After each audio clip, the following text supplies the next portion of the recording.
사람이지 사람. 네. 예, 여러분 반갑습니다. 김관성 목사입니다. 오늘은 쓸모 있는 교육, 쓸모 없는 교육.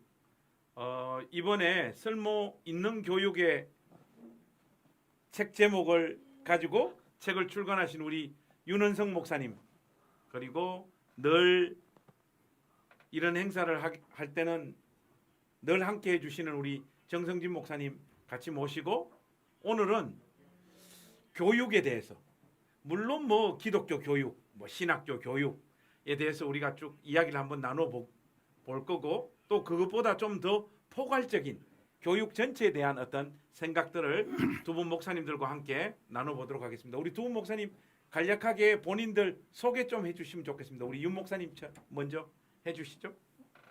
네, 여러분. 방금 소개받은 최근에 쓸모 있는 교육, 쓸모 없는 교육 아니고 쓸모 있는 교육 책을 출간하고 또 이렇게 어깨동무 학교라는 기독교 대안학교를 통해서 교육 활동을 섬기고 있는 윤은성 목사라고 합니다. 반갑습니다. 오늘 좋은 시간 되리라고 저도 기대하고 잘 한번 해보겠습니다. 예. 우리 정 목사님. 예, 정규 교육은 거의 제대로 공부 안 하고 이제 교육학 개론 정도 배워본 적은 있겠지. 예, 그 정도지만 교육은 19살 때부터 교회학교 교사를 해서 나름대로 교육에 대한 생각을 갖고 있는데 아주 역설적인 생각을 가지고 있는 네. 그런 것들을 오늘 제가 아주 저자와 함께 반론으로 또 여러분들과 한번 나눠보고자 합니다. 오늘 우리 윤 목사님 오늘 시급하겠습니다. 저도 이것도 약간 방골 기질이 있어가지고 너무 이 전통적인 이야기를 하시다 보면 오늘 양쪽에서 우리 윤 목사님께서 굉장히 많은 화살이 날아오게 될 가능성이 많을 것 같습니다. 오늘은 특별히 우리 번개탄 TV와 크로스로드 이원 생중계로 오늘 진행되어집니다. 그래서 여러분들이 번개탄 TV로 들어오셔도 되고 또 크로스로드 우리 유튜브 채널로도 여러분들이 입장하셔도 이 방송을 동시에 다 들으실 수 있습니다. 먼저 우리 윤 목사님, 네. 이 책을 쓰신 목적, 네. 그리고 이 책을 통해서 던지고 싶은 화두, 네. 뭐 목적이 있을 거 아니에요? 그렇죠. 네. 이 책에 관한 전반적인 어떤 이야기들을 좀 편안한 분위기 속에서 좀 네. 이렇게 해주시면 좋겠습니다. 네, 뭐 길게 얘기할 건 없을 것 같고요. 책을 쓴 목적은 이제 우리 한국 사회가 워낙 이 학벌 너무 중심 사회로 오래 오다 보니까 학생들에게 특히 우리가 그렇게 얘기하는 진짜 눈에 넣어도 아프지 않은 자식을 교육이라는 미명하에 굉장히 혹사시키고 그리고 사실 우리가 교회 입장에서 볼 때는 학교 공부, 입시 이거 때문에 교회 학교조차도 제대로 하기가 힘든 이런 여러 상황들을 보면서 사실 우리가 그렇게 하는 게 진짜 꼭 그렇게밖에 교육을 할 수 없나? 라는 고민. 그리고 우리나라가 이 사교육비 문제가 더 심각하죠. 그래서 이 사교육비 그렇게 많은 돈을 꼭 들여서 공부해야 되나? 그래서 얻는 건 뭐지? 이제 그런 고민에서부터 출발한 것 같습니다. 그래서 이 책을 통해서 좀 그렇게 쓸데없이 돈 많이 쓰고 또 쓸데없이 시간 오래 낭비하고 쓸데없이 애들 고생시키고 혹사하는 공부는 좀 그만하고 진짜 미래지향적이고 그러면서도 인생에 도움이 되고 그런 쓸모 있는 공부를 할 수 있도록 교육을 할 수 있도록 좀 돕고 싶다. 그런 의도에서 책을 썼다고 생각하시면 되겠습니다. 윤 목사님, 금방 해주신 말씀이 너무 뻔한 이야기라고 생각하지 않습니까? 뭐 뻔한 이야기지만 그런 뻔한 게 현실이 안 되는 게 우리 한국 사회 현실이니까. 근데 보통은 뭐 이렇게 사교육 같은 거 많이 하면 안 된다 이런 이야기들 많이 하는데 보통 그런 주장을 하시는 분들의 자녀들이 공부를 잘 못하더라고. 뭐 우리 아들은 공부 괜찮게 하는 것 같습니다. 아니 그냥 일반적으로 사실 어떤 대안적인 그 교육에 관한 이야기를 하는 분들이 그럴까요? 이게 굉장히 어떤 이제 이상은 높은데 그거에 대해서 지금 이 현실을 많이 담아내지는 못하는 뭐 그런 것도 있는데 이 책을 쓴 목적 중에 하나가 이제 제가 이 책을 쓰고 강의할 때마다 늘 얘기하는 게 뭐냐면 세상에 공부 못하는 아이는 없다.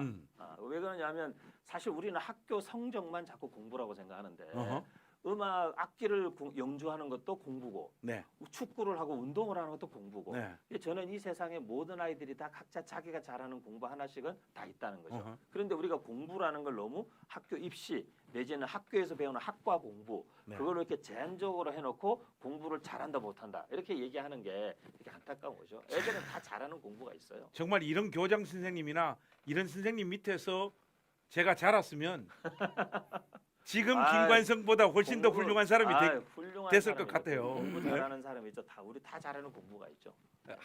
정 목사님, 우리 윤 목사님께서 금방 쭉 이렇게 던지시는 화두에 대해서 목사님 이렇게 드시는 생각이나 또 하실 말씀 있으시면 한 말씀 해주시죠. 요새 이제 코로나19 시대에 공부 잘하는 애와 공부 못하는 애들이 막 이렇게 격차가 더 벌어질 것 같아요. 예. 맞습니다. 그 어떤 아이가 공부를 잘할 것 같아요. 요즘 시대가 지나가고 나면 딱 네. 올라간 애는 어떤 아이들일까? 쉽게 예측하기가 솔직히 좀 어려울 것 같아요. 아니, 네. 자기 주도, 자기 주도. 어. 자기 주도 학습이 돼 있는 아이는 네. 자기가 주도적으로 시간을 사용할 줄 알고 교과를 이렇게 네. 나눠서 갈 줄 알고 요 훈련이 이미 터득한 아이들은 네. 성적이 올라갈 것이고 그냥 놀고 어허. 핸드폰 보고 뭐 그냥 이렇게 만화로 하는 이런 아이들은 떨어지게 될 수밖에 없는 네. 지금 환경이 됐어요. 네. 그런데 이제 여기에서 중요한 것은 요새 제가 이제 깨달음인데 공부는 영어로 뭐라 그래요? 스터디. 스타디. 네. 그게 중요한 깨달음을 가졌어요. 네. 공부라고 하는 건 스타디인데 네. 스타디라는 건 아무리 해도 100점은 못 넘어가는 거예요. 음흠. 왜냐하면 100이라고 하는 것을 한계를 지어놓고 그 그렇죠. 안에 따라가는 걸 공부라고 그러는 거예요. 그 깨달음이 왔어. 네. 그러니까 그것을 뛰어넘는 특별한 사람, 네. 그것은 나오지 않고 네. 범생들, 네. 체제 안에서 수능하는 사람, 네. 그게 만점, 네. 그게 100점 맞은 애들을 만점 받았다. 네. 그런 거고 그다음에 대학으로 말하면 A+ 받았다. 네. 네. 근데 그 사람들이 꼭 되느냐? 평균적으로 사는 사람은 됐지만 네. 특별한 사람은 안 나오는 거예요. 네. 맞습니다. 스타디한 사람 중에는. 그러면 자기 주도 학습할 때 학습은 영어로 뭐라 그럴까? 학습을요. 예. 러닝이라고. 러닝.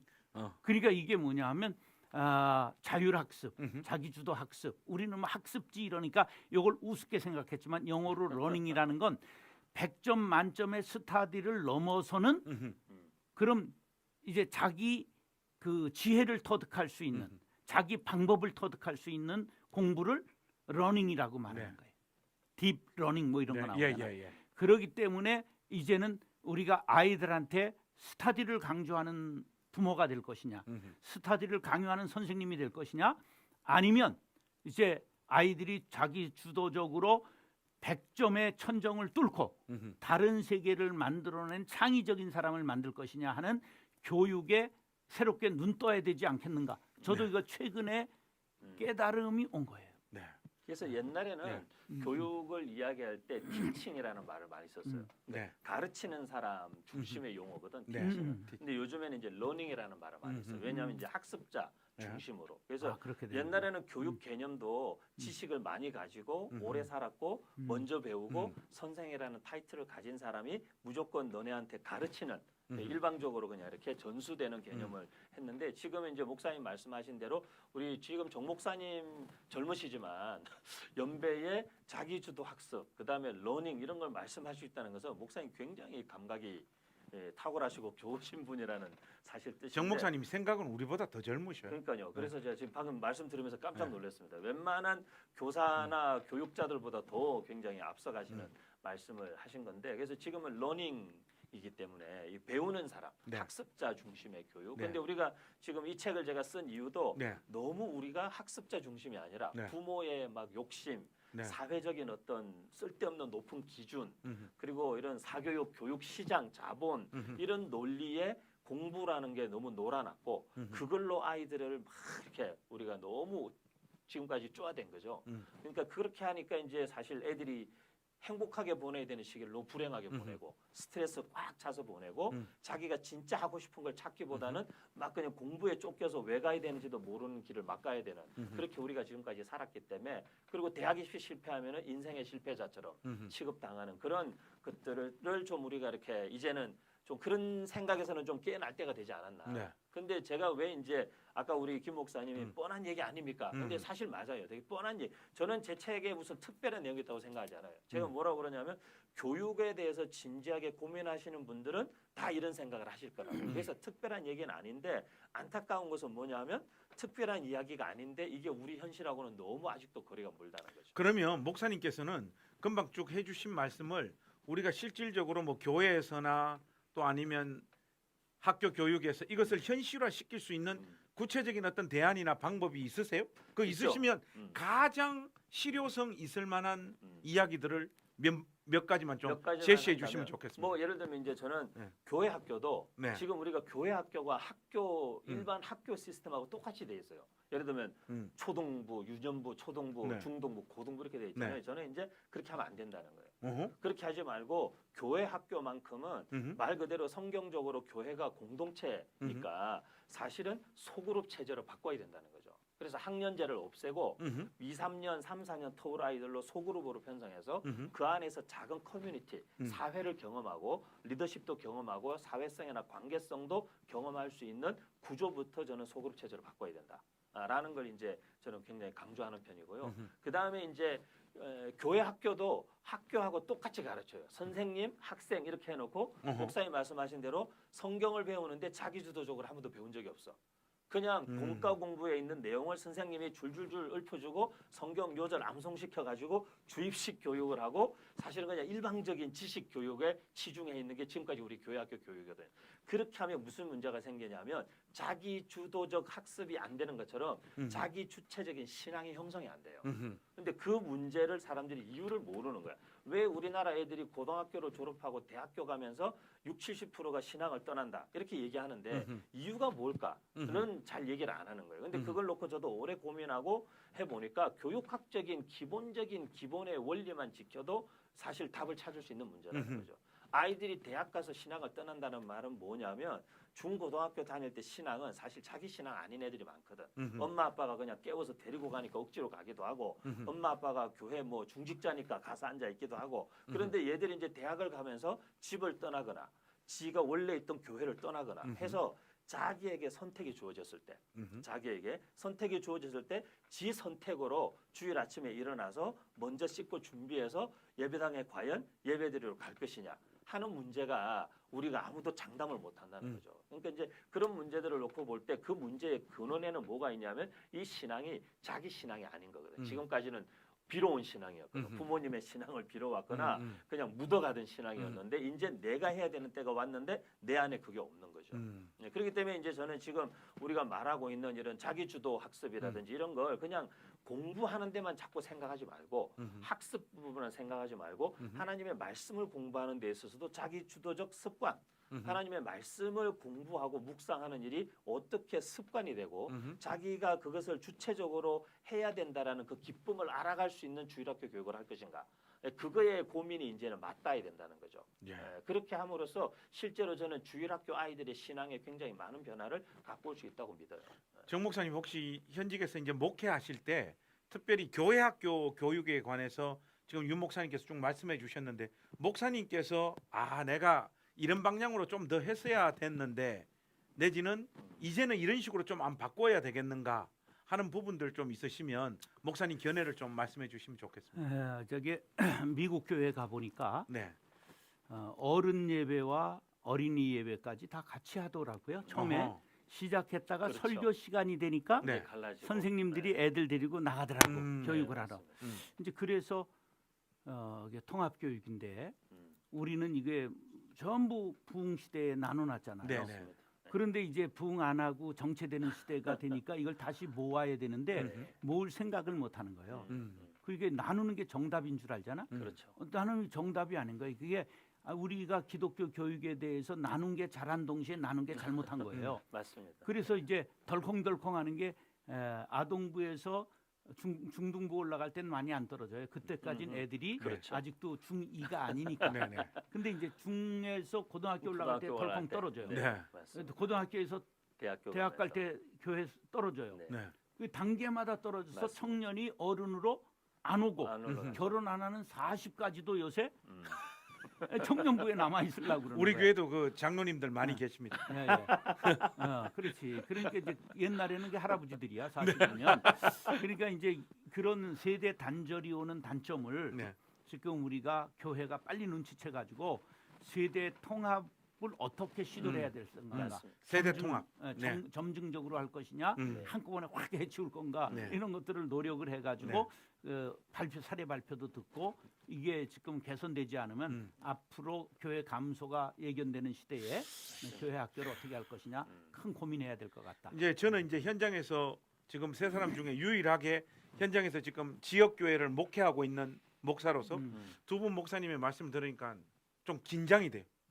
긴장이 되고 전혀 우리 교회 시스템만 하더라도 두 분 목사님께서 금방 말씀해 주신 내용들을 거의 못 담아내고 있고 그냥 옛날에 해왔던 방식대로 그냥 좋은 전사님, 좋은 선생님들 투입해서 그냥 하는 방법대로 지금 하고 있거든요. 근데 그게 좋은 선생님 얘기, 좋은 전도사님 하지만 네. 그게 의사 체제로 보면 인턴 레지던트야. 돌팔이야, 돌팔이. 너무 정확한 이야기. 그래가지고 거기다가 다 수술까지 맡긴 거야. 네. 그러니까 그게 저는 어떤 얘기를 하느냐, 네. 어느 교회든지 네. 여럿을 두려고 그러지 말고 음. 전문가 한 사람을 두고 맞습니다. 교육전도사님 둬도 되지만 전문가 없이 다 지금 인턴인데 다 인턴을 두고서 애들을 되는 시대는 날이 좋고 땅이 좋으면요 그냥 뭐를 밭에 그렇죠. 논에다 던져도 다 살아. 그렇죠. 맞습니다. 근데 지금까지 그냥 칵 덮고 마르고 이럴 때는 꽂아도 안 되는 거야. 그렇기 때문에 지금은 오히려 이제 교육에 대해서 다시 한번 교회 학교 교육을 반성하지 않으면 맞습니다. 다음에 수학이 없다. 그래서 그러니까 뭐 이제 정말 네. 공감이 가요. 음. 이제 유 목사님하고 제가 자랄 때만 하더라도 우리는 그냥 뭐 그렇지. 북치고 찬양만 해도 그리고 문학의 방만 한번 해도 그게 벌써 어떤 교육적인 기능들을 하고 교제케 하고 그럼. 뭐 학생이나 교회 학교를 이렇게 막 성장시키게 만드는 그냥 원동력이었어요. 그 저는 이제 두 가지를 다 네. 생각해 보는데요. 이제 저도 그러고 이제 저는 이제 교육이나 이런 책을 쓰면서도 너무 이상적으로 접근하지 않으려고 그래도 노력하는 편인데 왜냐하면 현장은 사실 다르기 때문에 교회 학교 현장은 다르고 근데 이제 방금 우리가 이제 김 목사님도 얘기했지만 이제 교회 학교 지금 현재 지역 교회 학교들에서 뭐 이런 자기주도 학습을 성경 공부에 접목시키려고 그러면은 정 목사님 말씀하신 대로 교사들이 네. 자기주도 학습이 뭔지도 이해해야 되고 그걸 그걸 또 성경을 가르치는데 어떻게 전복할지 이걸 또 공부를 해야 되고 이게 사실은 굉장히 어떻다면 어렵다면 또 어려운 부분이에요. 그런데 저는 이제 사실 이 쓸모 있는 교육에서 제가 많이 강조하는 부분 중에 하나가 교육의 가장 본질이 뭐냐라고 했을 때는 저는 제가 만남이라는 역사책도 썼지만 네. 교육의 가장 본질도 결국에는 스승과 제자의 만남이기 때문에 결국에는 사실 아까 저는 좋은 교사라는 말씀을 하셨는데 좋은 교사라는 표현이 어떤 의미인지는 모르지만 한 사람의 한 아이의 삶에 말씀으로 그 삶의 모범으로 진짜 깊은 영적 영향을 남길 수 있는 교사면 저는 좋은 교사라고 생각해요. 네. 그러면 그 교사는 제가 볼 때는 뭐 자기주도 학습이 뭔지 몰라도 네. 그리고 뭐 이런 온갖 학습의 다양한 원리니 방법이니 이런 걸 몰라도 진짜 말씀을 삶으로 살고 아이들을 그 말씀적인 삶으로 정말 깊이 사랑하고 그래서 그 아이의 삶에 진짜 예수 그리스도와 복음이 새겨지게 만드는 교사면은 저는 주일학교 된다는 거죠 결국에는. 네네. 네, 된다는 거기 때문에 너무 또 이렇게 방법론으로만 네. 이렇게 생각하고 작은 교회들이 우리는 그럴 만한 자원이나 인적 자원이나 뭐 이런 게 환경 이런 게 안 되는데 또 그렇게 생각하실 필요는 없을 것 같아요. 네. 제가 우리 그 두 목사님의 그 커리어에서 공통점을 하나 발견했어요. 아, 그래요? 교육과 관련해서. 왜냐하면 우리 윤은성 목사님은 어깨동무. 네, 네. 거기 지금 학교잖아요. 그렇죠. 거기가. 대안학교. 그 학교 교장 선생님이시거든요. 네. 실질적으로. 네. 그리고 우리 윤 목사님께서도 거룩관빛 광성교회 목회하면서 목사님. 정성진 목사님께서도 거룩관빛 광성교회를 목회하시는 동안 학교를 학교 세우셨잖아요. 네, 학교 사역하죠. 그래서 우리 먼저 정 목사님께서 그 학교를 세우신 이유 음. 또 목적은 뭐였는지, 뭐 때문에 굳이 그 돈이 어마어마하게 들어가는 들어갔어요. 200억 그 돈을 쏟아부으면서 그 학교를 세우셨는지 그런 이야기들 좀 이렇게 나눠 주시면 좋겠습니다. 예, 저는 그 한국 교회 교회사 속에서 네. 교회가 우리 한국 교회가 한 30년 되었을 때 네. 복음이 전해져 와서 네. 그러면 그게 어느 어간이냐면 3.1 운동 시절 그렇죠. 그쯤 가면 네네. 역사 교회사 기록에 보면 전국에 학교가 교회에서 세운 학교가 500개 됐다 이런 기록이 어허. 나와. 그러면 와, 큰 규모가 아니야. 네. 교회에서 그냥 초가집이나 뭐 이런 거 네. 조금씩 맞습니다. 세워서 네, 그때는 한 학교가 다 학교인데 그랬죠. 네. 그런 게 그렇게 많이 됐다는 거죠. 네. 그리고 이제 결국은 지금은 뭐 기독교 사학들이 조금 이렇게 그래도 우리가 아는 기독교 사학 서울에 엄청 많잖아요. 그렇죠. 대광, 네. 이화, 뭐 이거 배제, 배제, 역사적인 이 네네. 학교들이 경신은 고학교로 시작했어요. 그렇죠. 고학교 네, 모아서. 그렇구나. 맞습니다. 예, 뭐 이화도 마찬가지고. 이화도 네, 마찬가지죠. 예, 여자애들 둘 데려다 놓고 시작한 네. 스크랜턴이었던가 네. 뭐 이런 건데 그래서 나는 교회는 할 수 있는 것 대한교육을 세상교육을 말로만 비판할 게 아니라 어허. 교육다운 교육을 해보자 네. 그런 마음을 먹고 새 교회를 지을 때 네. 교회 안에서 학교를 시작했어요. 음. 그러면서 뭐라고 폈냐면 세계 예수 그리스도의 가치관을 가진 세계인을 양성하자. 그게 무슨 생각이냐면 한 사람의 빌 게이츠 한 사람의 인물만 나오면 그 돈 다 들어간 거 전부 벌충하고도 남는다. 네. 역사에 아깝지 기여가 하고 않다. 네. 민족의 역사 앞에 기여하는 거기 때문에 돈을 아끼지 말자. 그래서 한 사람의 인재를 기르면 성공하는 것이다. 이제 그런 생각을 하고 네. 투자를 하고 막 그냥 교인들뿐만 아니라 지역 사회에 개방을 했어요. 네. 네. 그러니까 맞습니다. 교인들 중에 볼이 붙는 사람도 있어. 왜 우리 헌금으로 한데 우리 애들 떨어뜨리느냐? 야. 그 떨어뜨리는 건 선생님이 떨어뜨린 거지 나는 안 했거든. 나는 일체 관여를 안 하는 거야. 교장 딱 하나만 인면에 관여하고 네, 네. 선생님 선발에도 일체. 나는 뭐 교육학 한 사람이 아니니까. 정 목사님 그래서 마인드가 이제, 진짜 예, 전부 맡기니까. 네네. 지금 고양시 최고 명문. 와. 맞습니다. 목사님 혹시 우리 아들 거기 좀 어떻게? 네, 근데 내 백은 안 통해. 내가 그건 안 했으니까. 그러면 이제. 이게 좀 통할 수 있는 백 좀 소개해 주실 수 있습니까? 네, 그 하나님. 그리고 우리 윤 목사님께서도 네. 목회하시면서 또 어깨동무 이 학교를 네. 또 만드셨어요. 목사님께서도 나름 어떤 이유가 있었을 거 아니에요. 그렇죠.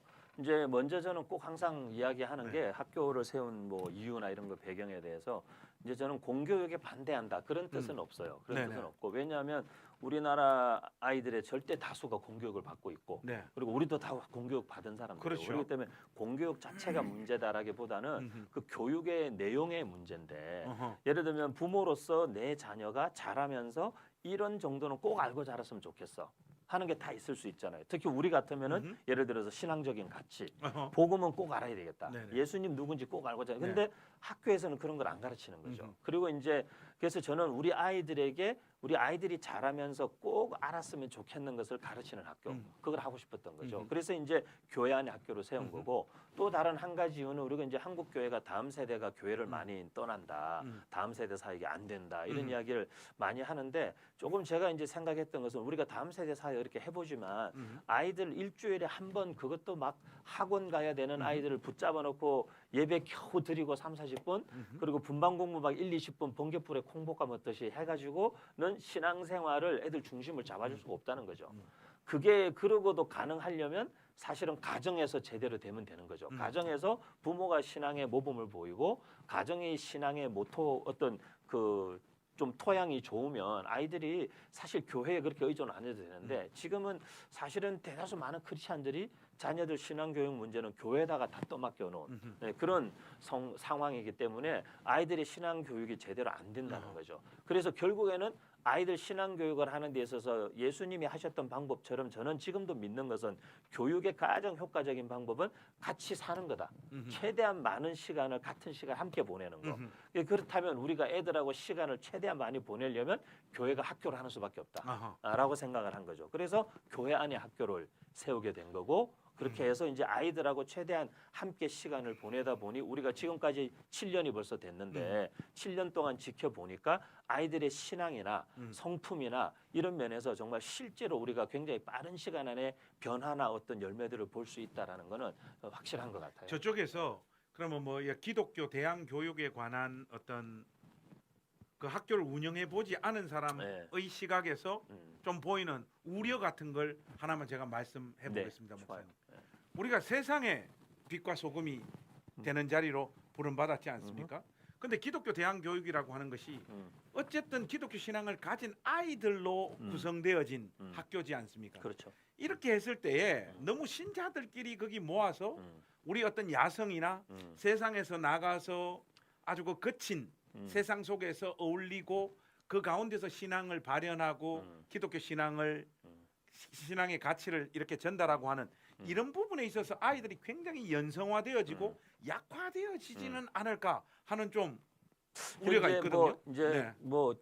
뭐 아까 초기에 이제 했던 우리 김관성 목사님 표현을 빌어서 얘기하자면 네네. 이제 그 너무 이제 굉장히 일반적인 일반적인 반론이죠. 그러니까 네네. 기독교 대안학교나 네. 홈스쿨링 한다 그러면 일반적으로 대다수 사람들이 다 한 번씩은 물어보는 질문. 네네. 이 그 질문인데 이미 뭐 그 질문에 대해서는 우리도 얼마나 달고 다른 답이 있겠어요. 해보세요 한번. 네, 근데 이제 무슨 네. 얘기냐면 이제 지금 이제 댓글 남기신 분이 기쁜 구슬님이 어. 기독교 대안학교도 초점을 어디 맞추느냐 어허. 이게 이제 고민되는 부분 이렇게 말씀하셨는데 사실은 교회 안에서 학교를 하냐 교회 밖에서 학교를 하냐 이게 중요한 게 아니에요. 어허. 그리고 기독교 대안학교를 하냐 아니면은 목사님처럼 사실 기독교 대안학교는 아니죠. 목사님은 정식 고등학교를 하신 네. 거기 때문에 네. 공교육 시스템 안에서 하는 기독교 학교를 하신 개념이고 아주 일반 학교들이 있고 그런 개념인데 사실은 우리가 아이들을 놓고 보면 일반 고등학교를 다니는데도 그 안에서 자기들끼리 신앙을 잘 지키는 애들이 있어요. 그렇죠. 그럼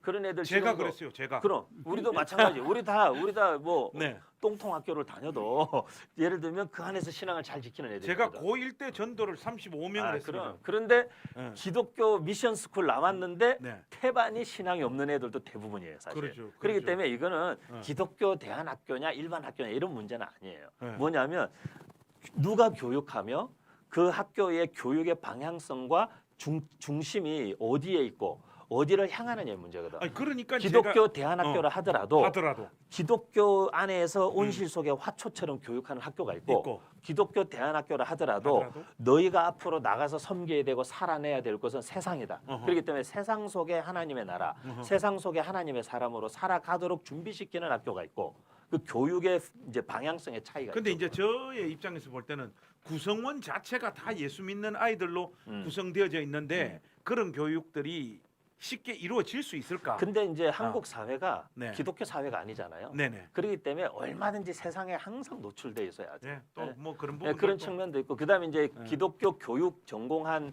이제 신학교 교수들 중에서 네. 이제 내세우는 이론 중에 한 가지는 네. 뭐 설득력은 또 있는데 네. 이제 한 사람이 이제 교육을 받고 성장해서 어떤 자기 나름의 확고한 세계관이나 가치관이 굳어지려면은 한 24, 5세 정도가 돼야 된대요.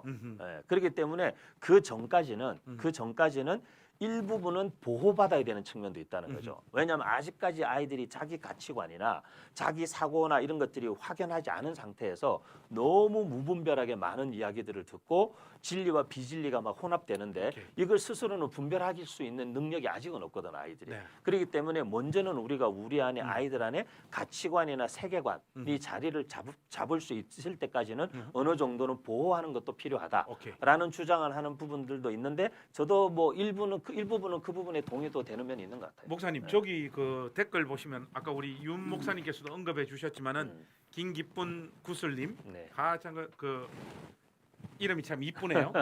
깊은 그 곳을. 쉽게 말해서 정 목사님 본명이실까요? 예. 기독교 대안학교 좋아요. 좋은데 저도 기독교 대안학교에 잠깐 학생 과장으로 몸을 담았던 시절이 있습니다. 정말. 네. 그래서 그랬던 시절이 있는데 이게 실질적으로 귀족 학교 비슷하게 흘러가더라고요, 목사님. 쉽게 말해서 돈 없는 아이들은 그 교육적인 혜택을 받기 어려운 구조가 구조. 돼 버리더라고요. 맞아요. 좀 이런 부분에 있어서 좀 우리 어떤 이상과는 너무 결과는 다른 모습으로 나타나지 않는가. 예, 제가 뭐 실제로 네. 해본 사람으로서 그거보다 더 중요한 게 뭐냐 네. 하면 부모들이 다 똑같죠. 자기 자식에 대한 사랑, 가족 이기주의.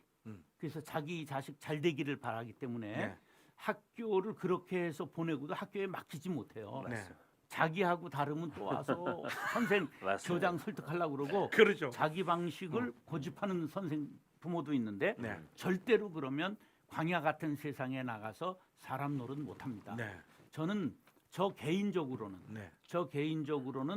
방임하는 거, 네.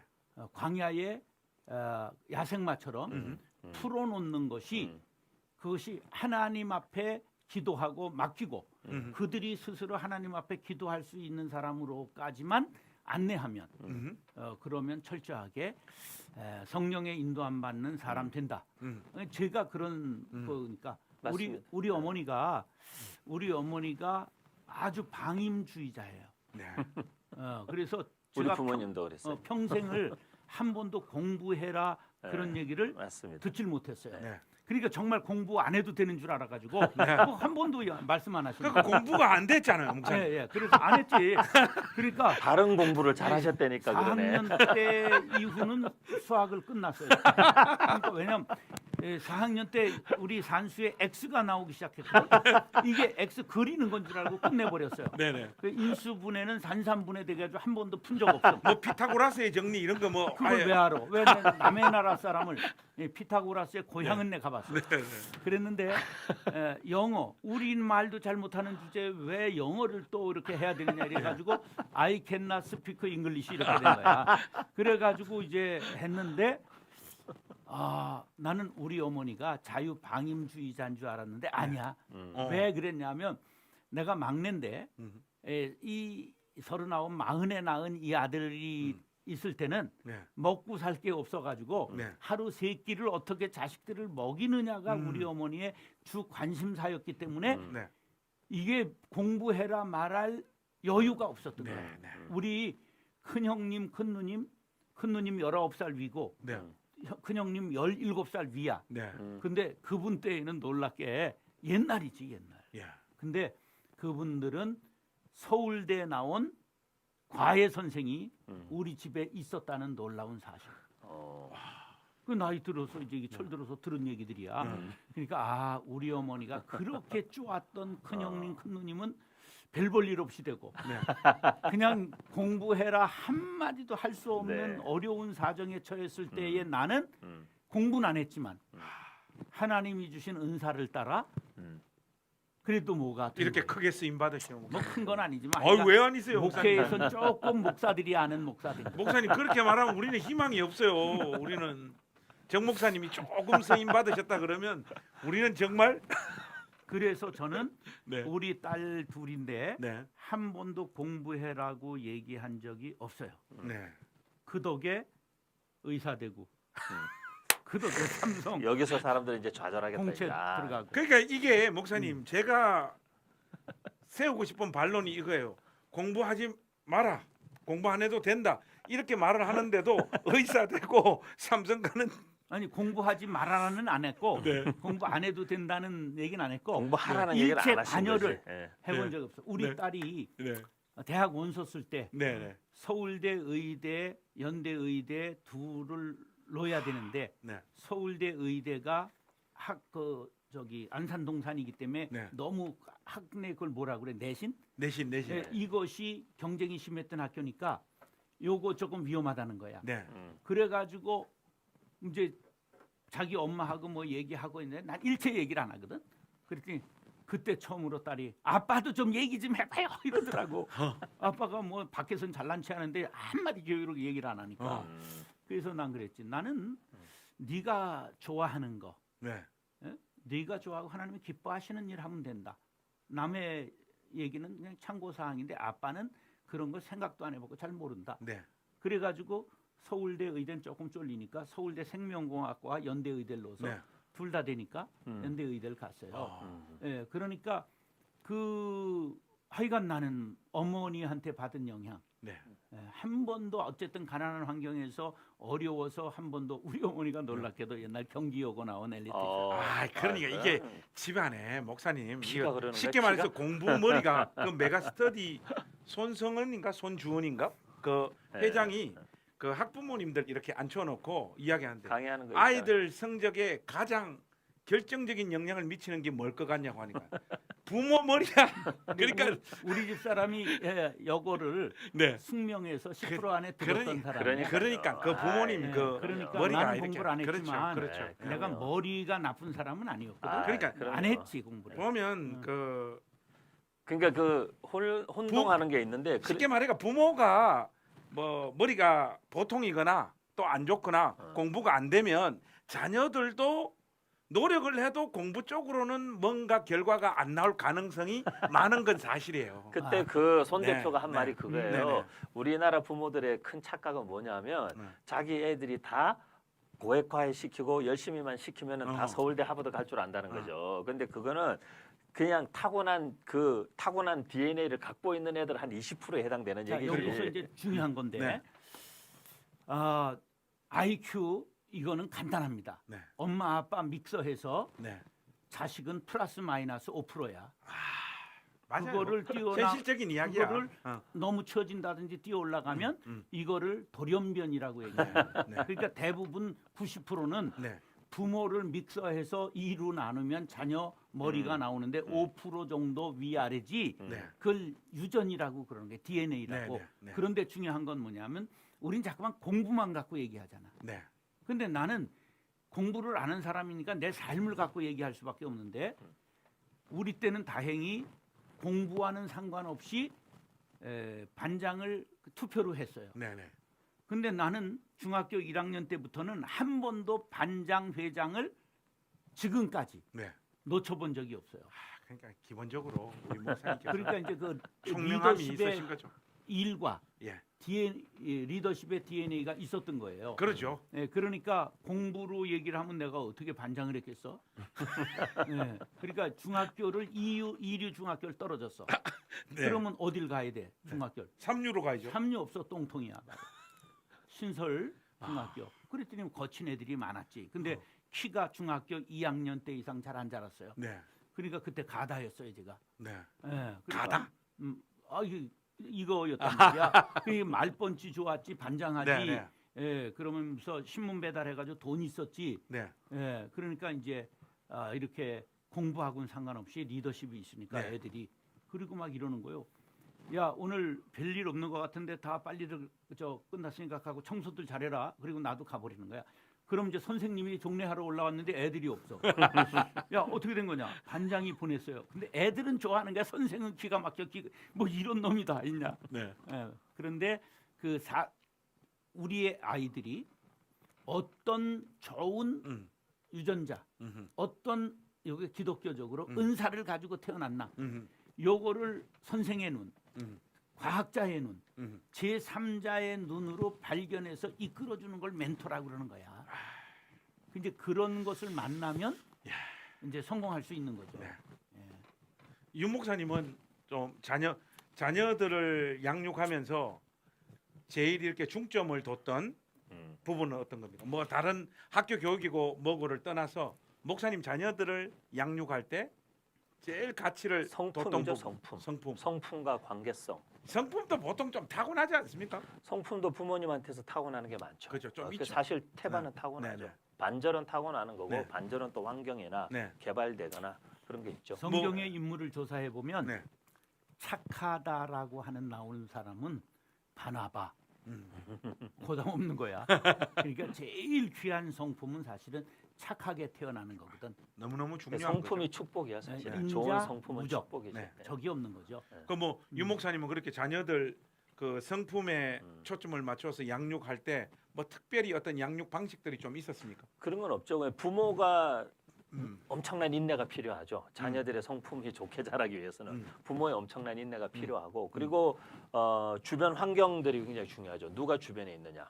아니 제가 드리고 싶은 질문은 그 뭐 그렇게 성품 교육을 가치를 두고 목사님 하셨는데 아이들하고 뭐 많은 시간을 같이 보냈다든지 또 아이들의 어떤 실질적인 필요를 채우는 일에 아비로서 적극적으로 이렇게 좀 참여하시고 그럼요. 하셨는지. 네, 그럼요. 여행도 그러니까 이제 좀 많이 가시고. 여행 엄청 많이 했죠. 아, 여행은 그래요? 우리 애가 뭐 15살 때 한 23개국 정도를 야, 이 다녔으니까. 미친 아버지네. 이거. 네, 와. 그러니까 이제 저랑 같이 세계 일주를 했으니까요. 뭐 집에 뭐 돈 좀 아니 있으셨던 뭐 것 일단 같아요. 카드 긁고 가는 거지 뭐.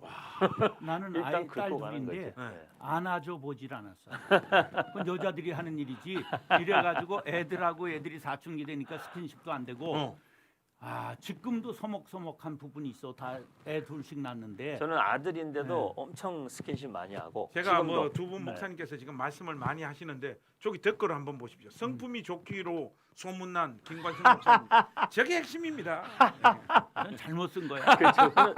좀 좀 편협한 것 같아. 와, 근데 잘 그 모르시네. 우리 윤 목사님이 그 자녀들하고 그 야, 하고 또 특별한 거. 놀아주고 시간을 네. 가졌던 어떤 부분하고 저는- 전 목사님께서는 이제 또 목회하신다고 바쁘셔서 상대적으로 목회라고 좀 그런 게 아니라 네. 4살 때 아버지하고 떨어졌어요. 네네. 그 아버지의 역할을 한 번도 본 적이 없는 거야. 그거는 너무 저 공감이 좀 많이 돼요. 네. 저도 좋은 아버지 모델을 못 봤. 저는 진짜 중심은 자녀들한테 굉장히 잘하고 싶은데 그걸 어떻게 해야 어떻게 될지 해야 되는지를. 저한테 이렇게 왜 몸에 밴 어린 시절이라 해야 되나? 네. 자연스럽게 좋은 아버지가 될 수 있는 어떤 습관들이 배어 있지 않는 것 같아요. 근데 제가 저를 보면. 그게 절망할 건 없는 게 나 네. 같은 경우는 사실은 좋은 모습도 못 봤지만 나쁜 모습도 못 봤어. 저는 나쁜 모습 너무 많이 봐가지고. 지금 보니까 난 중간은 간 거야. 아, 그러니까. 예, 근데 네. 어머니의 신앙과 네. 어머니의 인내, 네. 좋은 성품을 네. 본 거지. 음. 예, 그래 그건 너무 저한테 감사하고. 사실 저도 아버지하고 이렇게 관계가 되게 뭐 원만하진 않았죠. 저희 아버님 굉장히 엄격한 분이셨기 때문에 어려서 이렇게 막 잘못한 것에 대해서는 꼭 매를 맞았고 저희가 한 번도 매를 안 맞고 넘어간 적이 없는 것 같아요. 그런데 아버지 예, 목사님이신데도 그렇지.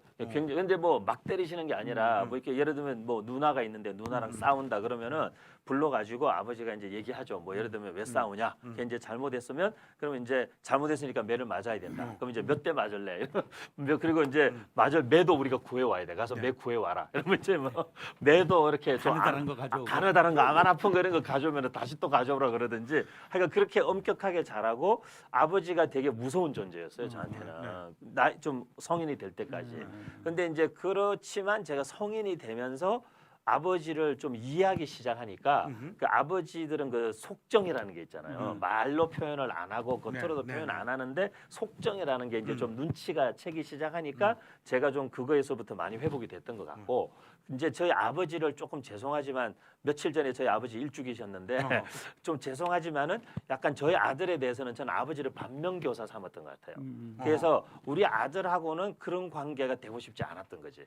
그래서 우리 아들에게만큼은 늘 친근하고 친구 같은 아빠가 돼주고 싶었던 거죠. 그래서 사실은 노력은 정말 많이 한 것 같아요. 그래서 아들이 항상 어버이날이나 내 생일 때 되면은 카드를 쓰면 항상 아들이 그렇게 썼어요. 아빠가 바쁘고 분주하고 그런 가운데에서도 자기에게 최선을 다하신 걸 안다고.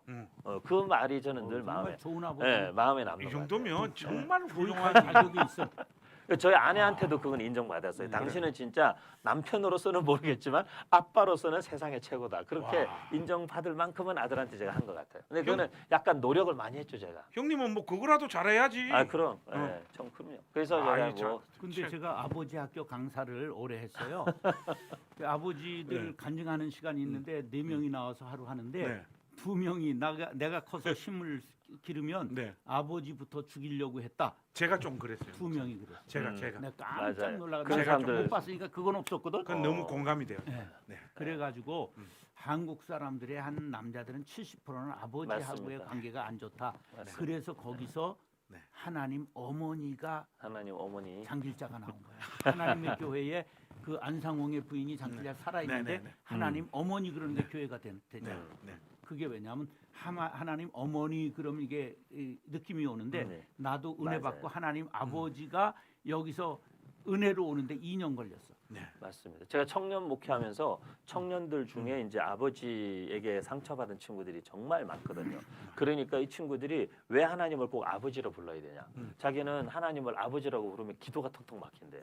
네, 나만 그렇게 그런 얘기하는 게 친구들이 많았어요.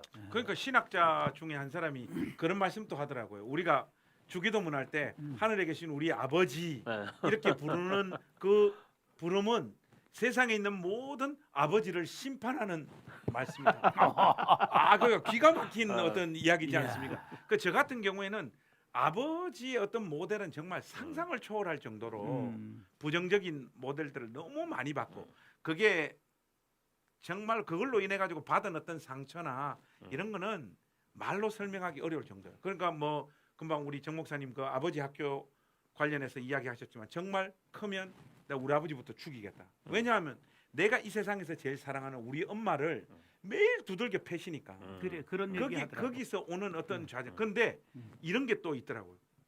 아버지의 어떤 기능들이 그렇게 막 거의 전무하다시피 부정적인 어떤 상황으로 치닫는 상황에서도 엄마한테 받았던 그 사랑들이 맞아요. 삶을 또 견디게 하더라고요. 맞아요. 저의 삶의 동력이 뭐냐? 사람들이 이렇게 묻는데 저는 뭐 사실 신앙도 아니었고 뭐 기타 뭐 이런저런 비전도 아니었고 엄마를 향한 연민이었거든요. 내가 어쨌든 자라서 우리 엄마 지키고 엄마 내가 잘 모시겠다 하는 그 마음으로 그냥 인생을 막 열심히 경주해 왔던 것 같아요. 그러니까 그런 말로 다 할 수 없는 상황 속에서도 한쪽 엄마로부터 그 받았던 사랑 그게 저로 하여금 완전 엇나가지 않게 만들어준 결정적인 동력이었던 것 그러니까 같아요. 우리가 사랑을 얘기하는데 그 사랑만큼 중요한 건 없어요. 네. 그래서 어려서 사랑을 듬뿍 받은 사람은 고기를 먹어본 사람이 먹을 줄 아는 것처럼 어려서 우유를 먹은 사람이 우유를 먹을 줄 아는 것처럼 사랑을 받은 사람이라야 사랑을 줄 줄 아는 거죠. 맞습니다. 정말 저희는 맞는 것 참 같습니다. 어머니가 네. 아주 난 신묘막측하다고 생각하는데 네. 우리 칠남매가 한 명도 어머니가 나를 제일 다 사랑했다고 생각하는 거야 한 명이. 그 기가 막힌 그 어머니가 그리고 대단하신 나는 분이죠. 막내니까 물론 그렇게 생각하는데 그건 기기묘묘한 거야. 그렇죠. 그러니까 그러고 너무 기가 막힌 얘기를 하셨는데 네. 한 돌아가시기 1년 전쯤 이런 얘기를 하셨어요. 내 아버지가 10살 때 친어머니가 돌아가셔서 우리 할머니가 그러니까 우리 아버지 10살 때 돌아가셨다는 거야. 네. 돌아가셔서 계모 밑에서 자라서 사랑을 받지 못해서 그랬지. 그러니까 이제 작은 마누라하고 사시고 이런 책임지지 않고 가정을 네. 그랬던 것을 어려서 사랑을 받지 못했기 때문에 그랬지. 그리고 예수 믿어서 은혜 받고 우리 어머니가 다 덮으신 거야. 그래서 또 묘한 게 우리 칠남매가 아버지에 대한 감정 나쁜 게 하나도 없어. 어머니가 진짜 기가 막힌 어머니, 교육을 나도 네. 나는 상처가 있을 수 있잖아. 4살 때 헤어지고 네. 아버지가 살아계신데 아버지를 아버지라고 부르지 못했으니까. 네. 근데 어머니의 그 신앙 교육, 사랑의 교육이 모델이 된 거지. 넌 네. 이렇게 해라 한 게 아닌데 그 보여주신 그 교육이 어떻게 됐느냐 하면 아버지를 세 번째 부인이 아버지가 99세 사셨어. 만 네. 98세. 네, 네. 그러니까 세 번째 부인이 있는 거예요. 왜냐면 젊을 땐 두 부인이 있었고 네, 네. 그리고 이제 나중엔 이제 80짜리 새어머니가 같이 계셨는데 세 번째 어머니가 나한테 어느 날 전화가 왔어. 야, 나도 늙어서 이제 아버지 모시기 힘들다. 막내 목사가 데려가라 이러는 거야. 네. 아니 뭐 형제들이 네. 저쪽 서자 서모 우리 서형까지 네. 11남매야. 근데 해필이면 만만한 게 막내가 큰 교회 목사라고 나한테 전화가 온 거야. 네. 그래서 내가 조심스럽게 우리 마누라한테 여보 계모가 아버지를 모셔가래. 그랬지. 나는 이거 무슨 면목이 없잖아. 네, 네. 근데 기가 막힌 말을 들었어요. 아이고 잘 됐네. 효도할 기회가 생겼네. 그래서 미리 알아봤던 요양병원 교회 옆에 있는 데서 싹 모셔와서 42일 모시고 장례 치렀어요. 그러니까 나는 모든 아버지와 관계가 게 전부인데 화해가 완전히 이루어졌잖아. 난 할도리를 했잖아. 그렇죠. 네. 네. 그런 경험, 그런 것들이 사랑을 어머니 한 분의 사랑을 듬뿍 받고 그가 신앙으로 변화된 모습으로 우리들에게 사랑해 주셨고 용서한 것을 보여주신 것이 우리들에게 사람 만들어 주셨다. 네. 맞습니다. 우리가 지금 부모님이 자녀들에게 미치는 어떤 영향, 뭐 성품이나 또 뭐 머리나 교육적인 어떤 가치 이런 신앙도 것들을 다 마찬가지. 쭉 이야기를 이렇게 나누었는데 그건 뭐 너무 정말 절대적인 것 같고요. 이쪽으로 좀 나와서 다른 이야기를 한번 해보고 싶은 우리 두 분 목사님은 성장하시면서 본인들에게 가장 많은 사랑과 좋은 영향을 미쳐주신 선생님, 그 선생님에 대한 기억들은 유 목사님 좀 어떻습니까?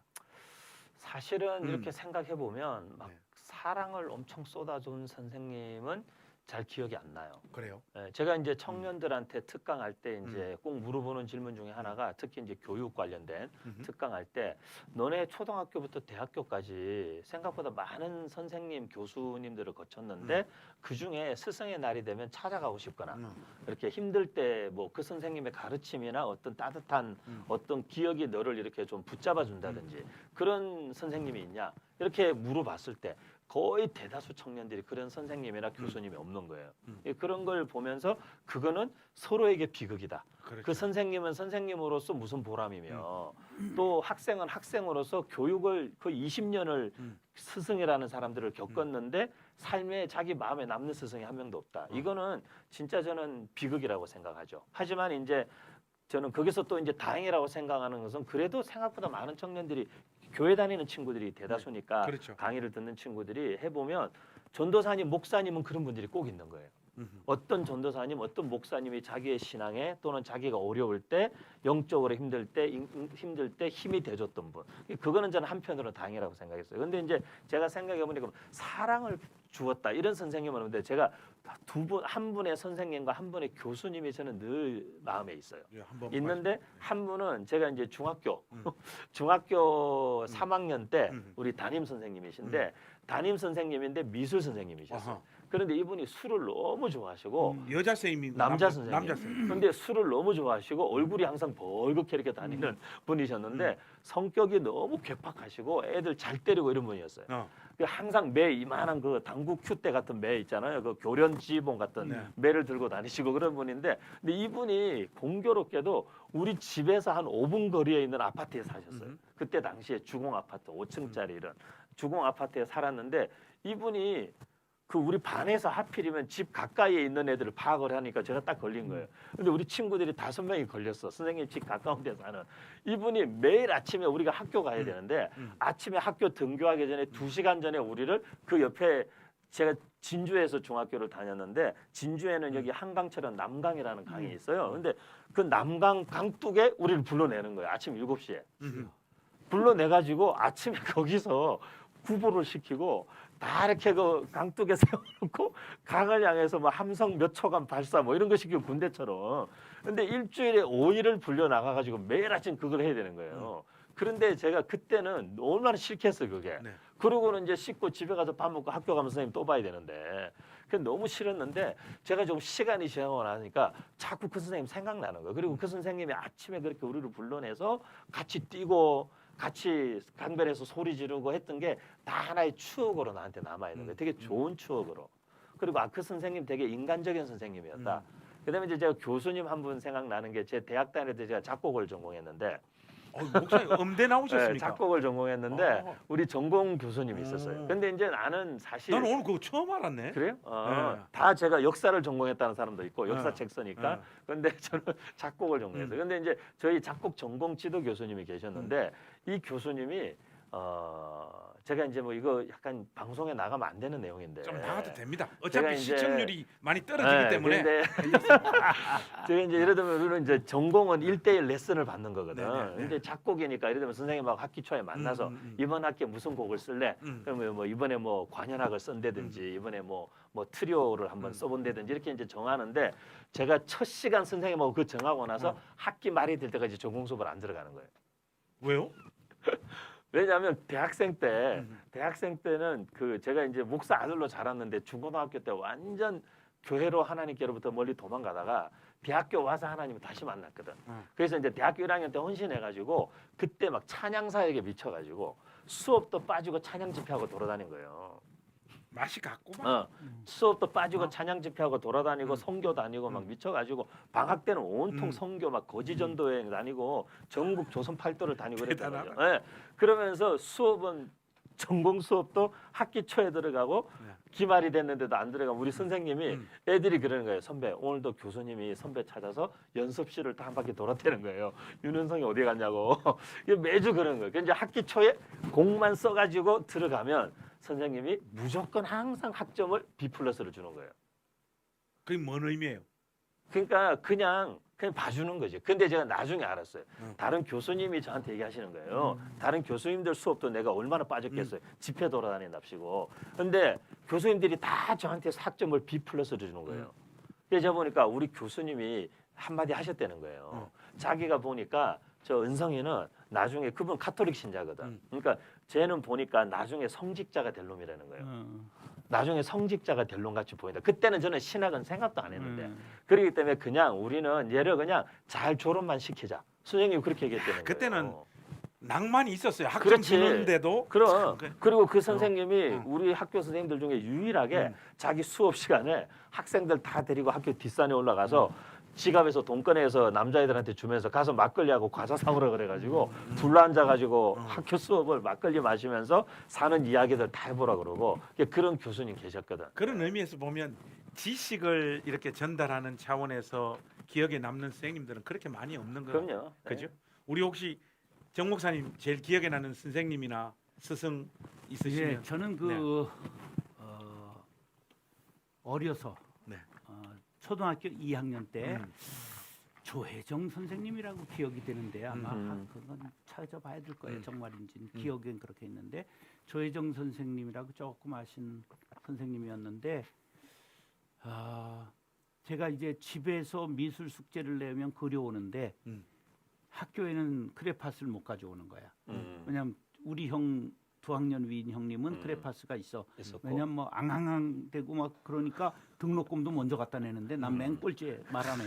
그래가지고 막내가 난 그랬어요. 그랬더니 선생님이 어느 날 부르더니 12색 크레파스를 주셨어. 난 그걸 지금도 잊을 그렇죠. 수가 없어. 그래서 네. 이름이 기억나는 거예요. 어. 조혜정 선생님. 얼굴은 지금 거의 기억 안 나. 가물가물한데 이제 그 생각나고 그 다음에는 이제 점점 자라면서 선생님을 한 번도 가까이 한 적이 없어. 반장하면서.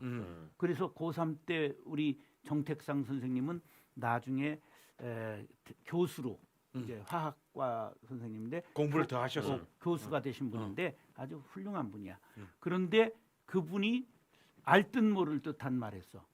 성진이는 어른 같아.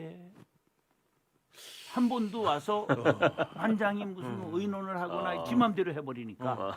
그러니까 그 좀 그런 했는데 그게 신학교 가면서부터는 더 뿌리 달려가지고 어른들을 이제 들이받기 시작한 거. 그래가지고 34세 어렵게 방송통신대학을 해서 신학대학원을 어렵게 재수해서 들어갔는데 그때부터는 완전 전투적으로 뭐 이제 교수님들을 타도의 대상으로 생각하고 학장을 집에다 모셔다 드려서 못 오시고 뭐 이런 걸 했으니까 교수님들하고의 이 관계가 네. 교수님들이 저건 학교에 놔두면 학교가 어지럽다 그래서 점수를 막 주셔서 수업 안 들어가도 빨리 졸업해라. 빨리 밀어내기로 보낸 케이스니까 정말 전적인 내가 사람 된 거 목회를 제대로 한 건 하나님의 은혜지. 내가 그 제대로 된 선생님을 내가 좋은 분들이 있었으나 네. 한 번도 내가 선생님하고 스킨십하고 네. 관계를 못 맺은 거야. 제가 기억나는 분이 한 분 더 있어요. 이 말씀을 듣다 보니까 제가 이제 미국에 96년도에 미국 유학을 갔는데 이제 인디애나라는 곳에 갔어. 인디애나의 헌팅턴이라고 되게 조그만 시골 마을이에요. 아주 작은 시골 마을인데 그 헌팅턴 칼리지라고 기독교 사립 대학교 거기에 이제 헌팅턴 세미너리라는 신학 대학원이 있었어요. 근데 이 교단이 미국의 그 유나이티드 브레드런 교단이라고 형제 교단이어가지고 여기는 목사 안수 이런 게 없어요.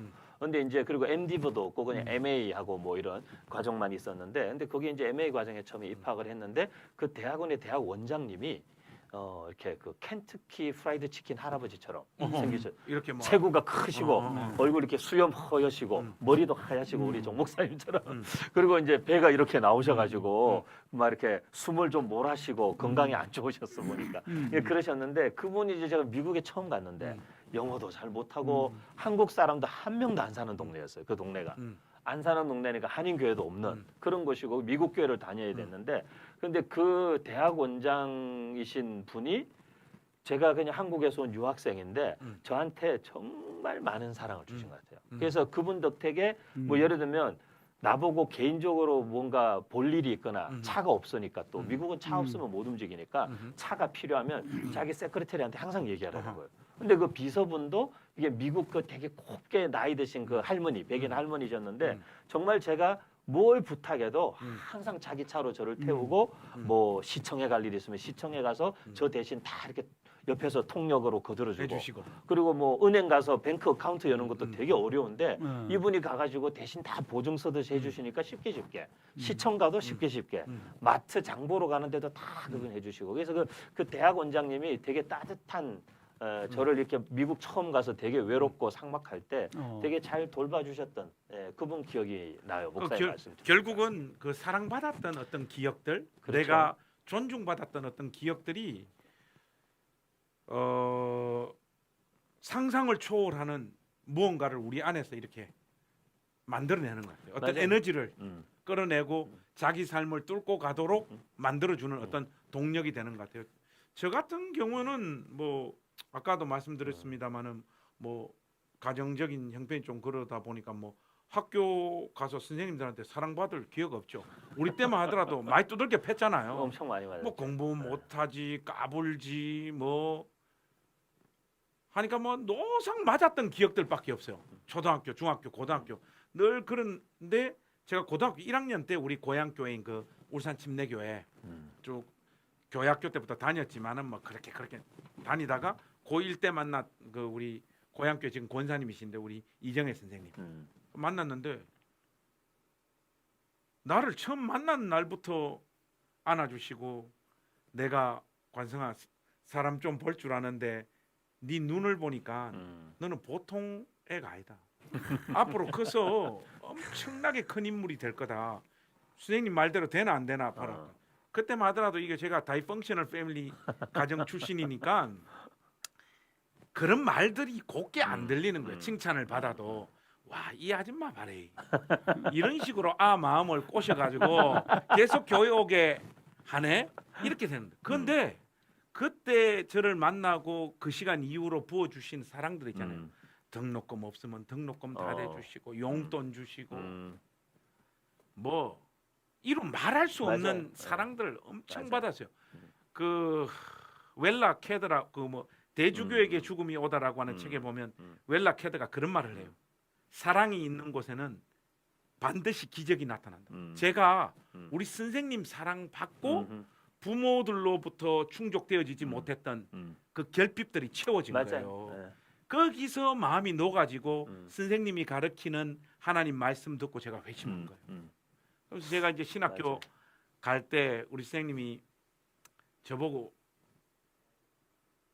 훌륭한 목사 되라고 대전에 갈 때도 그 등록금을 이렇게 저한테 주시면서 나는 우리 두 친아들보다 관성이 너 더 사랑했다.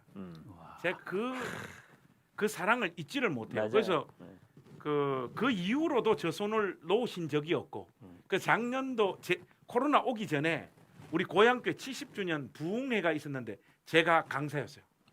할렐루야. 가서 딱 단에 서는데 우리 선생님이 이제 다 어, 할매가 돼가지고 그래도 엄청 감동적인 장면이네. 제가 이제 설교 다 하고 뭐 설교하는 중에도 이게 눈물을 그렇지. 참기가 어렵더라고요. 그럼. 설교 다 하고 이렇게 내려갔는데 우리 선생님이 그 중앙 복도에서 그 교인들 다 보는데 와가 안으시고 그러면서 선생님이 하시는 말씀이 이렇게 너무 이쁘게 자라줘가지고 너무 고맙다고 하는데 이 거꾸로 제가 우리 선생님한테 그래서 고맙다고 해야지. 제가 그 고등학교 1학년 때 우리 선생님으로부터 그 받았던 사랑 고3 때까지 그게 저의 인생을 완전히 바꿔놔. 그럼. 인생 그 잘 기억- 살아야겠네. 근데 이제 감동 스토리다. 그러니까 오늘- 이게 선생님의 역할이 굉장히 중요한 거죠, 사실. 이제 오늘 주제가 쓸모 있는 교육, 쓸모 없는 교육이잖아요. 네네. 근데 이제 저희가 지금까지 이제 쭉 하는 여러 가지 이야기를 사실은 네. 이렇게 했지만 저는 오히려 되게 좋은 시간인 것 같은데 지금 네. 이제 이유는 왜 그러냐면 쓸모 있는 교육이란 뭐냐면 제가 주일학교 그 교사들이나 사역자들한테 늘 부탁하는 게 뭐냐면 많은 걸 가르치려고 하지 말고 한 가지라도 제대로 가르치면 좋겠다. 네. 복음이면 복음, 네. 뭔가 예수 그리스도 이렇게 한 가지라도 똑바로 가르치면 좋겠는데 프로그램도 많고 뭐 막 교회에서 많이 네. 하는데 애들 안에 진짜 신앙은 없어. 네. 이게 쓸모없는 교육이잖아요. 근데 지금 이야기처럼 우리 인생이 뭐 가정에서 사랑을 못 받을 수도 있고 환경적으로 뭐 어려운 시기를 저도 사실 아버지가 국민학교 5학년 때 큰 교회 계시다가 개척을 하러 갑자기 나서셔가지고 단칸방으로 내몰려가지고 하루 종일 햇빛도 안 들어오는 그 뒷감방에 삼형제 들어가서 이렇게 해도 못 자고 이렇게 칼잠 자면서 자란 시절과 한 2, 3년 3, 4년 도시락 반찬은 김치만 다녔던 그런 시절이 있었죠. 근데 그런 게 있었고 아버지 뭐 개척하고 신방 다니시고 목회하느라고 우리 거의 못 돌보시고 그리고 우리 막내 동생도 지금 목사가 됐지만 우리 막내 동생은 저희가 어릴 때 학교도 안 다니니까 얘는 어떻게 했냐면 그 뒷방에다가 넣어놓고 밖에서 열쇠로 문을 잠궈놓고 다녔어요. 밖에 못 나가게. 아이고. 그러면 요즘으로 치면 학대다 그렇지. 그죠? 사실 지금 아동 학대죠. 지금 근데 걸리지. 지금. 그때는 어쩔 초이스가 없는 거. 우리 다 그렇죠. 학교 가야 되고 그러니까. 아버지 어머니 바쁘시니까 그냥 문 걸어 잠궈놓고 못 나오고 그리고 연습장 또 종이 같은 게 A4 용지 이런 게 어디 있어? 그러니까 신문지하고 크레파스 색연필 조각 이런 거 주고 가면 동생이 하루 종일 신문지에다가 사람만 그리는 거예요. 사람만. 학교 갔다 오면 사람만 그리는 거예요. 그런 시간을 보냈지만 사실 그리고 아까도 얘기했지만 아버지한테 무슨 뭐 대단한 막 따뜻하고 친건 이런 아버지는 아니었지만 그럼에도 불구하고 사실은 우리가 어떤 의미에서는 잘 자랐잖아요. 그러니까 진짜 쓸모 있는 교육이 뭐냐는 거죠. 많은 걸 해주는 게 쓸모 있는 교육이 아니라 우리 인생을 지탱해 줄 수 있는 힘을 길러주는 게 쓸모 있는 굉장히 교육이에요. 중요한 포인트 같습니다. 우리 인생과 내가 흔들리는 순간이 인생 살다 보면 항상 찾아오는데 경제적인 이유든 관계적인 이유든 뭐에 실패를 했던 대학 입시를 실패했던 취업에 실패했던 사실 뭔가 실패하고 흔들리는 때가 항상 찾아오는데 그때 우리를 지탱시켜 줄 수 있는 그 힘 그걸 길러주는 게 사실은 진짜 교육의 본질이라는 건데 그게 사실은 학과나 교과목 성적이 아니라 어찌 보면 사랑이잖아요. 관계성이고 진짜 진정성 있는 관계를 맺어줘. 그러니까 그런 교육을 우리가 우선적으로 생각하고 본질적인 것들을 하고서 그 위에다가 뭐 성경 공부도 중요하고 다 중요한 거라는 거죠. 사실은 학교 공부도 중요하고 입시도 중요하고 그게 저는 쓸모 있는 교육의 제 책에서도 이야기하는 되게 본질적인 내용인 것 같아요. 예, 밥으로 채워지지 않는 건 먹어서 채울 수 있지만 그때 받아야 할 사랑을 받지 못한 것은 나이테가 증거하잖아요. 네. 그때 결핍은 나이테가 가늘고 그런 것처럼 우리 영혼의 허기가 되어 있거든요. 네. 그러니까 그것을 자기 발견을 우리가 성령으로 성령 받고 자기가 발견돼서 스스로 치유하는 사람은 이게 만에 하나 있는 거고 이제 그런 것들이 없도록 우리가 어려서 아주 듬뿍 사랑하는 거, 듬뿍 먹여주는 것보다 듬뿍 인간은 사랑 먹고 사는 존재이기 때문에 그러면 결국 그 모든 결핍을 다 덮고도 남게 되는 거죠. 너무 중요한. 그래서 이제 그거 중요하고 오늘 이제 그 쓸모 있는 교육, 쓸모 없는 교육 그러니까 우리가 싫어하는 것을 먹이면 토하거든요. 그 이제 우리 손주가 큰딸 손주는 남자아이인데 두리안을 이제 제가 동남아 선교를 여러 차례 가고 그러니까 두리안 맛을 좀 알고 잘 먹어요. 그래서 이제 손주를 사랑하니까 이제 아직 네 돌이 채 안 됐는데 그래도 이게 유치원 5살이라고 유치원 가잖아. 그래 두리안을 사랑하는 마음으로 줬더니 먹더니 웩 하고 토하더라고. 저도 못 먹겠더라고요. 토했어. 저는 엄청 좋아합니다. 그런데 이제 둘째 딸의 큰애는 여자애인데 걔는 이제 세 돌이 안 된 애지.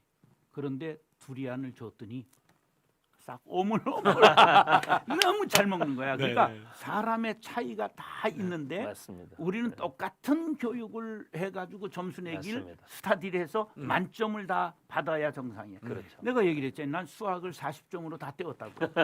빨간 점수로 다 나오는 거야. 다 찍어서 오는 거죠. 그런데 그 이제 안 해도 30점 해도 40점 그래. 왜냐면 전부 333으로 적을 수 있는 용기만 있으면 30점 나오고. 맞아요. 어떤 상황에서도 편차가 나지 않는. 그런 거야. 그러니까 이제 그렇게 공부는 했지만 그래도 내가 어려서 공부를 잘 안 해도 잘한 건 국어를 잘했어요. 예, 그래서 어려서 별명도 변호사라는 말도 집안에서도 했고 말을 잘하는 거죠. 그러니까 그거를 발견해서 그쪽으로 부모가 밀어주고 선생님이 그걸 끌어당겨 줄 수 있으면 맞습니다. 그게 성공하는 거고 맞습니다. 그걸 억지로 집어넣으면 네. 이게 두리안 토하는 애처럼 맞습니다. 당하는 거야. 그걸 네. 잘 먹는 애는 네. 그걸 잘 먹는 걸 계속 그렇죠. 맞습니다. 그리고 교육이라는 말이 에듀케이션인데 에듀케이션이 에듀라고 하는 게 헬라어의 밖으로 에크라는 맞습니다. 말이고 끌어낸다는 케이션은 케이트인데 밖으로 끌어내다. 음흠. 그래서 끌어내다 밖으로 맞습니다. 밖으로 끌어내는 게 에듀케이션이기 때문에 그러면 뭘 끌어내? 이미 그 안에 신이 있는 우리에게 아이들 안에 주신 있는 것을 네. 끌어내서 그걸 최장화하는 거. 맞습니다. 그것이 그게 교육이어야 교육이네. 되는데 네. 우리는 천운키를 했단 말이야. 그렇죠. 그러니까 자기가 자아가 형성되고 성인이 되면서 토해 버리는 거지. 네, 네, 맞습니다. 네. 그래서 이제 주입식 교육이라는 게 성경적이지도 않은 이유는 말씀하신 대로 교육이라는 말의 원래의 의미가 그들 안에 있는 잠재력과 장점과 은사와 잘하는 것들을 끄집어내주는 역할을 하는 게 교육인데 우리는 계속 이제 주입식 목사님 말씀하신 대로 밀어넣기만 계속 영문도 모르고 얘들은 무조건 이거 해야 돼, 무조건 해야 돼라고 고3까지 그렇게 밀어붙이는 거죠. 밀어붙이니까 아이들이 고3까지 떠밀려서 오기는 왔는데 왜 해야 되는지도 모르고 왔고 그러니까 동기부여도 안 되고 하기 싫은데 억지로 하면서 왔고 그러니까 애들 안에 탈이 안 날 수가 없죠. 그러니까 그게 다 어떻게 보면 쓸모없는 교육이죠. 돈은 돈대로 쓰고 애들은 애들대로 망가지고 그런 게 안타까운 오늘 거죠. 저 뭐 시청자들께서 댓글들을 굉장히 많이 달아주시고 오늘 반응들이 상당히 좋습니다. 네. 보통 이래 뭐 유튜브 방송을 진행하다 보면 댓글이 뭐 1시간 해도 하나 아니면 두 개인데 우리 번개탄 TV 그 시청자들 그리고 네, 번개탄 TV 시청자 이게 대단하십니다. 하여튼 대단하십니다. 굉장히 대단히 뭐 중요한 댓글은 아닌데 하여튼 많이 달아주십니다. 그래서 지금은 우리 그 시청자들로부터 그 직접 주시는 어떤 질문들에 우리 두 목사님께서 이렇게 좀 답을 하는 시간들 좀 가졌으면 좋겠습니다. 오늘 네. 이 방송을 듣고 계시는 그 우리 어떤 분들도 좋으니까 네. 그 창에 좋은 질문들 이렇게 좀 던져주시면 좋겠습니다. 우리가 그 질문을 근거로 해서 남은 시간 이렇게 좀 이어가도록 하겠습니다. 아까 이제 저기 계신 분 중에 한 분이 이제 네. 코로나 시대에 온라인 수업하면서 네. 이제 여러 가지 어려움을 많이 아이들의 학습 집중도가 떨어지고 이제 이런 네. 말씀 하셨는데 그런 측면들이 분명히 있는 것 같아요. 네. 온라인으로 아이들 교육하려면 상당히 그 교사가 많은 노력을 해야 되는 그게 이제 굉장히 어려운 부분이고 그럼에도 불구하고 이제 저는 코로나가 가져다 준 교육의 긍정적인 영향 중에 하나가 부모님들은 어려우시겠지만 사실은 가정에서 지금 현재 교육이 대다수 이루어질 수밖에 없는 상황이 됐다는 거. 네네. 그래서 부모님들이 자녀들 교육 문제에 실질적으로 이제 에너지를 쏟아야 되는. 하지만 이제 뭐 맞벌이를 하신다든지 형편상 이런 분들이 그래서 많이 속상해 하시기도 하죠. 네네. 하시지만 저는 사실 지금 교회도 지금 예배드리러도 제대로 갈 수 없는 상황이고 그러다 보니까 어떻게 보면 신앙과 이런 교육 이런 것들의 인성 성품 형성의 가장 기초가 되고 본질은 가정에서부터 사실 결정되는 부분인데 코로나라는 환경이 어쩌면 아이들과 부모님들을 가정에서 예배도 가정에서 공부도 가정에서 다 지금 가정에서 함께 부대끼면서 싸우기도 하고 그러잖아요. 부모 자녀 간에도 그게 오히려 저는 어쩌면 되게 본질로 다시 회귀시키는 굉장히 긍정적 역할을 한 하고 번도 있다. 생각해보지 못했던 그렇죠. 이야기를 우리 네, 저는 유 그렇게 목사님 지금 생각해요. 하시네요. 네. 생각하고. 제가 아주 좀 충격적인 얘기를 할게. 네네.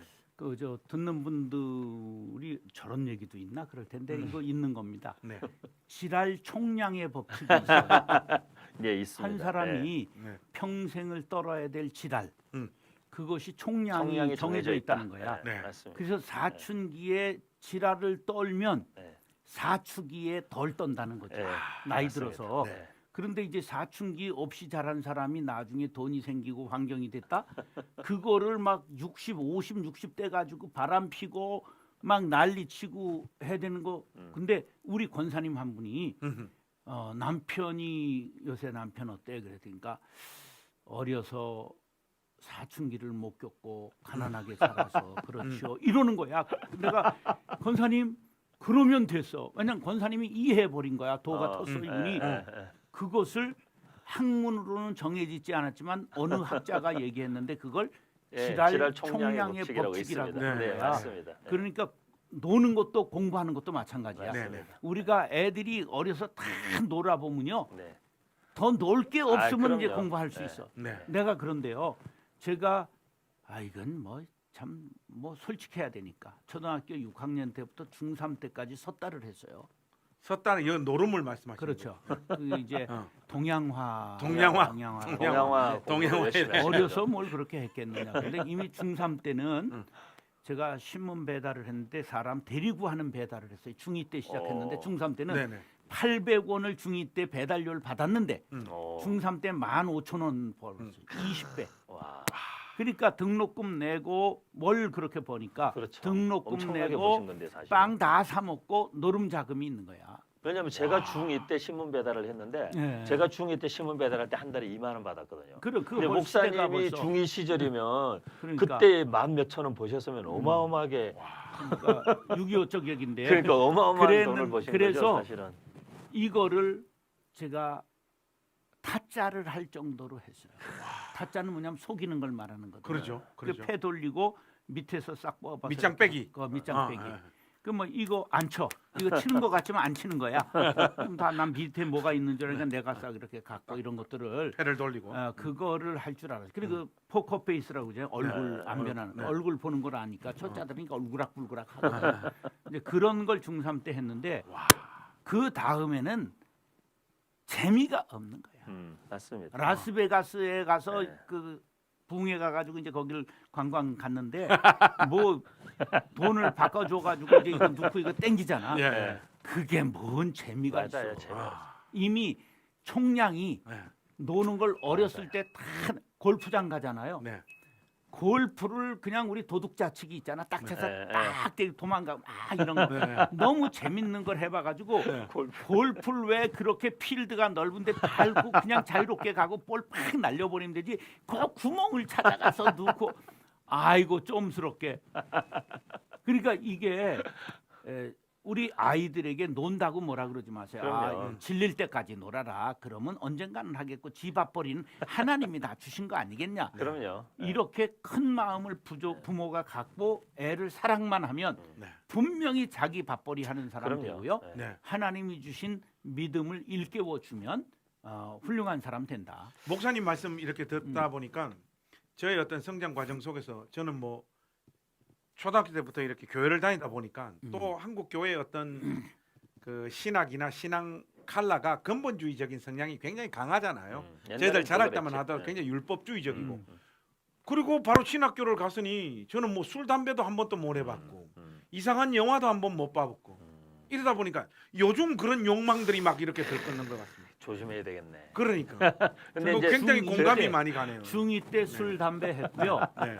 중2 때 고1 때 담배는 끊었어요. 왜냐면 중3 때부터 교회 사찰을 우리 집에 했기 때문에 담배를 꼬부쳐 놓을 데가 없는 거야. 네네. 근데 술은 전도사 때 끊었어요. 예. 근데 뭐 매일 마신 건 아니지만 광산촌 가서 담임을 하다 보니까 네. 남자 절반이 알코올 중독자라 그렇죠. 나한테 술값 1년 받으러 오는 놈을 팼는데 창자가 터졌어요. 네. 밤에 와. 2시에 온 걸 예. 화가 나니까 네. 그래가지고 그걸 수술을 시키고 그랬거든. 그러니까 우리 네. 선생님이나 목사님이나 뭐 이런 위치에 있는 분들이 성도들을 기다려 주듯이 우리가 아이들 좀 뭐 지랄을 떨고 그럼 막 이거 너무 막 나가는 거 아닌가 싶은 그런 어떤 시간들을 보내는 걸 좀 넉넉하게 기다려 주는 것만 크게 해도 될 놈이다. 그러니까 굉장히 이제 제가 좋은- 목사님 말씀 네. 들으면서 야 목사님하고 되게 비슷하다. 저는 중3 때 고스톱에 빠졌더랬어요. 예. 그래서 진짜 거의 매일 밤을 샜어요. 새벽까지. 친구들 다섯 정 명. 목사님도 그렇고 유 목사님도 이게 노름에 이게 친구들 우리는 다섯 고스톱이 명이 나오기 하고요. 전이야. 네. 저희는 섣달한 거지. 친구들 5명이서 밤에 만나가지고 집마다 5집 돌아가면서 우리 아니, 집 숨어 빼고. 다니면서 네. 왜 우리 집은 목사님 집이니까. 그 다른 친구들 집을 매일 밤 돌아가면서 모여서 공부한다 그러고 그럼 이제 어머니들이 간식까지 한 상 갖다 주면 우린 간식 먹고 밤새 새벽까지 고스톱 치는 거야.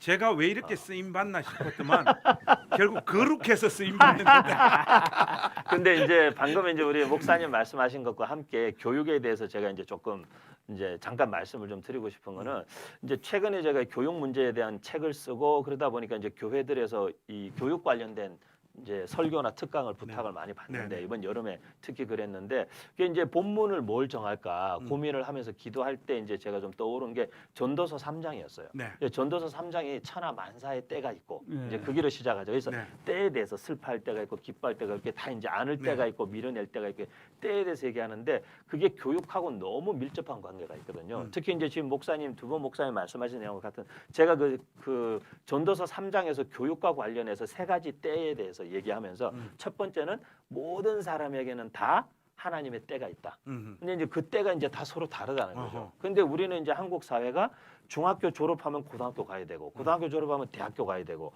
1년 재수하거나 삼수하거나 이러면은 되게 덜 떨어진 놈 취급받고 남들보다 1, 2년 뭘 늦게 하고 이런 거에 대해서 너무 사회적으로 압박을 많이 주는 네. 거죠. 그다음에 이제 뭐 너 친구는 벌써 졸업해서 취업했는데 너는 아직도 대학을 다니냐? 네 친구는 벌써 취직해가지고 돈 벌고 결혼을 했대던데 너는 아직 취직도 못했냐? 또 취직하고 나면은 네 친구는 벌써 결혼해서 애가 둘인데 너는 뭐하냐? 그러니까 우리는 계속 다른 사람하고 비교하고 뭔가 이렇게 정해놓은 시간표대로 살지 않으면 덜 떨어진 놈이나 실패자 취급받는 사회적인 분위기가 네. 되게 강한 나라가 우리나라잖아요. 네. 그래서 저는 이제 그 부분에 있어서 계속 강조하는 게 예. 사람마다 하나님의 때는 다 다르다는 거죠. 좋습니다. 그래서 1년 일찍 가고 2년 늦게 가고 이런 거 아이들한테 그걸로 압박하지 말라는 거죠. 네. 그래서 저희 학교 아이들만 해도 고등학교 지금 친구들은 고3인데 지금 이미 대학교 2학년의 나이가 있고 친구들은 대학교 2학년인데 이번에 대학 가는 아이들이 있어요. 근데 왜 그러냐면 자기가 진짜 하고 싶은 걸 찾고 자기가 이 전공 하고 싶다는 확신이 들 때까지 대학을 결정을 안 한 거죠, 얘는. 그러니까 다른 애들보다 1년, 2년 늦게 가지만 제가 걔한테도 얘기한 게 절대 1, 2년 지금 늦는 게 10년, 20년 뒤에도 1, 2년 늦는 거 절대 아니다. 그러니까 그런 거 아니니까 좋습니다. 너는 너의 시간표로 찾아가는 게 제일 중요하다. 여기 네. 보충하면 네. 전 뭐 제 간증밖에 할 게 없어요. 교육에 대해서 제가 교육에 관해서 때 그 얼마나 중요하냐 하면 재수 안 해본 사람하고는 인생을 논하지 마세요. 저 깊습니다. 재수했습니다. 네. 전 이제 삼수하다가 대학 못 가고 군대 갔어요. 네. 군대를 이거 인생 대학이라고 그러잖아요. 네. 인생 대학에서 아주 좋은 경험, 좋은 사람 많이 만났어요.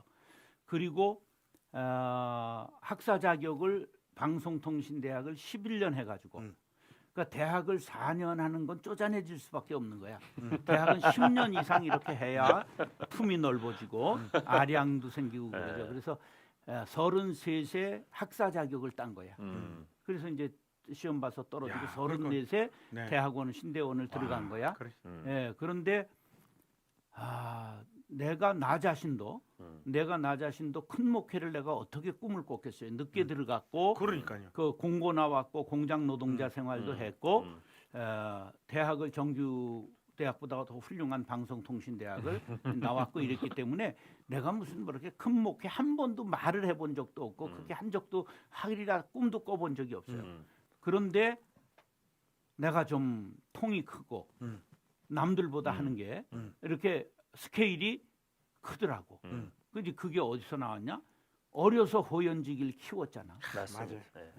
되게 어려서 굉장히 뭐 중요한 광야 생활이 네. 사람이 뱃불을 키운 거야. 맞습니다.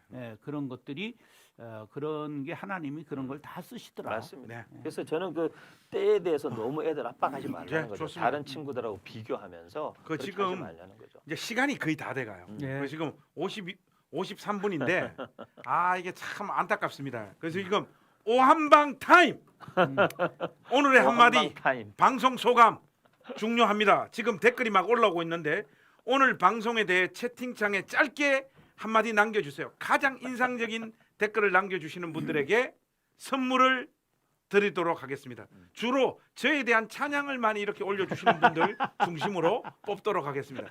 그리고 요거는 이렇게 여러분들에게 요청드리고 질문이 하나 올라왔어요, 목사님. 여기 보니까 신학교에 가야 될 인재상이 누구냐? 제가 오늘 시간이 있으면 우리 신학 교육에 대해서도 이렇게 좀 맞아요. 이야기를 하려고 했는데 신학교에 갈 만한 인재상은 뭐 또 어떤 뭐 캐릭터나 어떤 준비가 되어져 있어야 되는지에 대해서 우리 두 분 목사님께서 조금 내가 먼저 간략하게 할게요. 한 말씀 좀 해주세요. 신학교도 이게 과가 많이 나뉘어야 된다는 걸 알아야 돼. 네. 목사가 담임 목회할 사람이 맞습니다. 되면 네. 이거는 말 잘하는 사람이 해야 돼. 네. 말 못하는 설교 못하는 사람의 것을 앉아서 들어주는 걸 1년 이상 하는 사람은 성자야. 주여. 그거 그러니까 말재주 없는 사람은 절대 담임 목사 하면 이건 그냥 다 고생이다. 네. 그다음에 이제 기독교 교육의 교육적 소양이 있는 사람, 선교적 소양이 있는 사람, 이것은 정말 헌신해서 자기를 하나님 제물로 드리겠다는 성격이 없고 타문화권에 가서 그 사람들을 사랑할 수 있는 큰 마음이 없으면 선교사 못해요. 문화 이해가 있어야 되고 이렇게 그다음 찬양 사역하겠다. 뭐 전도자로서 평생 그냥 전도하고 다니겠다. 이게 과가 나눠져야 맞습니다. 되는데 네. 우리는 천편일률적으로 은사도 생각 안 하고 전부 신학교 가면 전부 목사, 담임 목사과 담임 아니야. 목사과. 담임 목사의 은사는 종합 은사야. 네. 담임 목사는 맞습니다. 한 가지 잘해서 하는 게 아니라 그렇죠. 종합 목사, 예술이에요. 목사 중에서도 부목사의 은사, 네. 교육 목사의 은사, 찬양 맞습니다. 목사의 은사, 기도만 평생 할 수 있는 그 기도자, 수도사로 노동과 기도로 수도원에 가서 살 사람, 맞습니다. 이게 과가 많은데 맞습니다. 사람들이 이해가 없는 거예요. 그래서 자기 아들 그냥 신학교 아니야. 그것은 목사님들하고 냉정하게 자기 목사님이 아니라 자기 목사님 상처 못 줘요. 우리 같이 객관적인 사람 데려다 놓으면 내가 좀 얘기를 해놓고 대화를 해보고 얘는 하면 안 됩니다. 네. 얘는 맞습니다. 돈 벌 쌍인데 돈 벌로 보내세요. 네, 그거 차라리 관상이 낫지. 그거를 그냥 뭐 억지로 그렇게 목사를 놓고 서운하지 마세요. 걔 인생은 하나님이 이미 정해놓은 거예요. 부모가 하지 마세요. 부모가 우리가 신앙인이라는 건 하나님의 자녀입니다라고 믿는 게 신앙인이에요. 네. 저는 유 이제 목사님. 그 신학교 가는 친구들 목사님 말씀하신 거하고 비슷한데 한 가지는 이제 저는 일단 청년들이 신학교 가는 거에 대해서 고민하고 저한테 물어보면 저는 무조건 못 가게 해요. 왜 못 가게 하냐? 제가 볼 때는 뜯어 말리고 말려도 가는 놈은 진짜 갈 놈이에요. 그러니까 그래서 일단은 저는 일단 한번 일단은 강력한 태클 한번. 일단은 말려서 왜 네가 굳이 그 길을 가야 될 이유가 뭐가 있냐? 그래서 이제 태클을 강력하게 걸어서 그래도 저는 갈 겁니다. 그런 놈은 못 말리는 거예요. 근데 이제 저는 한 3가지 정도 생각을 늘 하는데 첫 번째는 누가 뭐라 그래도 어쨌든 영혼 사랑해야 되는 것 같아요. 저도 목회 현장에 계속 있을 때에 저 자신 스스로가 많이 고민하고 늘 갈등하고 하나님 앞에 돌아보면 성도들이나 진짜 성도들 가운데 특히 연약한 사람들이나 이런 사람들을 진짜 예수님 마음으로 사랑하지 못한 거에 대한 고민과 갈등이 제일 크죠. 그러니까 진짜 영혼 사랑에 대한 어떤 분명한 어떤 확인이 있어야 될 것 같고 두 번째는 목회적 은사에 대한 확인. 예, 목사님 말씀하신 부분인데 제가 신학교 교육과 관계된 뭐 이런 기독교 방송 프로그램의 대담 프로그램 가서도 늘 하는 얘기인데 제가 미국에서 20년 전에 25년 전에 MDiv를 할 때 미국 우리 남침내 교단에는 MDiv가 6개 과가 있어요. MDiv가. 이미 그래서 그렇게 돼 예, 있네. 목회할 미국 사람, 남침내 예, 아. 목회할 사람, 그다음에 크리스천 아까 정 목사님 에듀케이션, 말씀하셨던 거예요. 교육할 사람, 네네. 교회 음악할 사람, 여성 사역할 사람 이게 다 6개 국내 선교, 해외 선교 다 나눠져 있어요. MDiv가. 우리가 그걸로 예, 지금도 근데 못 지금도 도입한다. 못 미국 한다는 남침내교 거죠. 교육 예, 시스템이 굉장히 못 한다는 거죠. 그 진보적. 예, 그리고 그 앞서 중에도 나가는. 또 학자 될 사람이 가는 코스는 또 따로 있어요. 그럼 MDiv 신학교는 안에. 달라요. 예. 그래서 그게 있는데 그래서 그 자기 은사가 뭐냐 그걸 이제 확인을 해야 목사님 말씀대로 내가 진짜 담임 목회할 사람인지 아니면 교회에서 내가 예배 사역이나 음악 사역으로 평생 선교 이게 네. 결정이 돼야 되는데 좋습니다. 아무것도 없이 그냥 무조건 신학교 가니까 가면 다 담임 목사야 되는 줄 알고 그래서 이제 저는 3가지인데 하나는 영혼 사랑, 두 번째는 목회적 은사, 그다음에 이제 3번째는 성품이 너무 중요한 것 같아요. 목회자는 제가 어쨌든 보면 설교도 잘하고 다 좋은데 결국 목회자들이 걸려 넘어지고 무너질 때 보면은 성품이 사실 항상 걸림돌이 네. 되는 것 같아요. 그래서 아까 뭐 목사님도 말씀하셨고 성품 타고난 성품도 축복이라고 그랬는데 저는 가끔 그런 생각하거든요. 저는 제가 목회 현직에서는 떠나온 이유가 제가 요 3가지가 있는 줄 알았는데 제가 이렇게 하면서 아 나는 목회자로서는 약간 좀 내가 함량 미달이다. 저는 사실 그렇게 생각했어요. 그래서 제가 목회보다 내가 더 잘하는 걸 목사로서 할 수 있는 그래서 지금 신학 교육이나 대학 교육이나 그게 교육적 행복한 거예요. 예, 네. 교육적 활동을 하고 네. 있는 거죠. 근데 오히려 저한테 훨씬 잘 맞고 즐겁게 하고 있고 좋습니다. 또 은사도 있는 것 같고 그래서 그게 확인되는데 저는 우리 목사님들이나 신학교 관련 분들한테도 요걸 좀 확인하면 좋을 것 같아요. 좋습니다. 예. 저는 오늘 1시간 반을 어떻게 끌고 갈까 사실 고민이 많았어요. 이 굉장히 긴 시간이거든요. 길죠. 근데 1시간 눈 반. 깜짝할 사이에 이게 다 지나갔어요. Time flies like an arrow. 이게 시간이 화살같이 지난다. 이것처럼 시간이 그냥 슉 지나갔습니다. 이게 또 해야 될 이야기도 지금 많이 남았는데 시간이 다 가서 참 많이 아쉽습니다. 굉장히 아쉽고 다음에 혹시 또 이 교육과 관련한 어떤 네.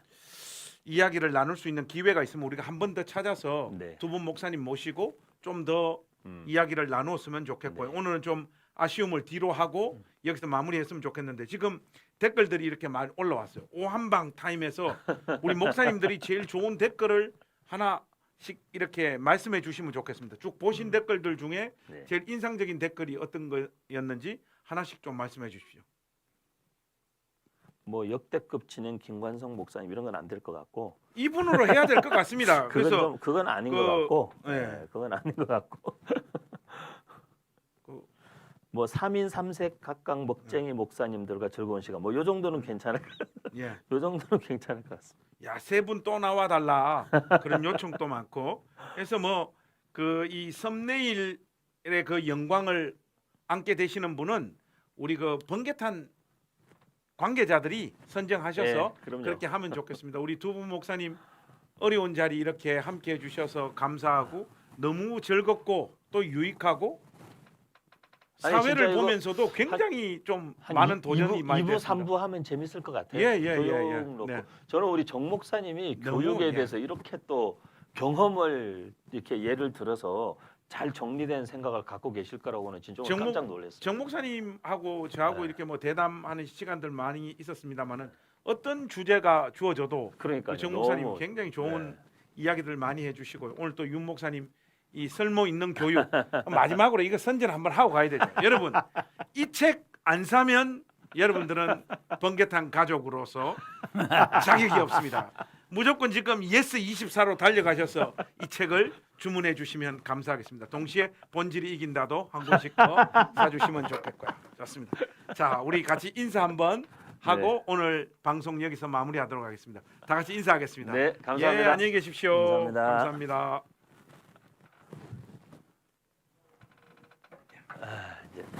아유 목사님 너무 수고하셨어요. 수고하셨습니다. 아멘. 그렇습니다. 주님께 우리의 마음 고백합시다. 주님의 길을 가리라.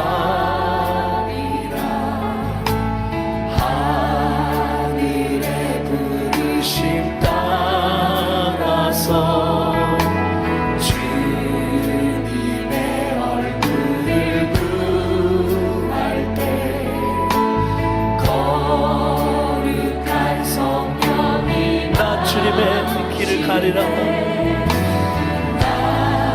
주님의 길을 가리라. 하늘의 부르심 따라서 주님의 얼굴을 구할 때 거룩한 성령이 마시네. 물과 피를 쏟으시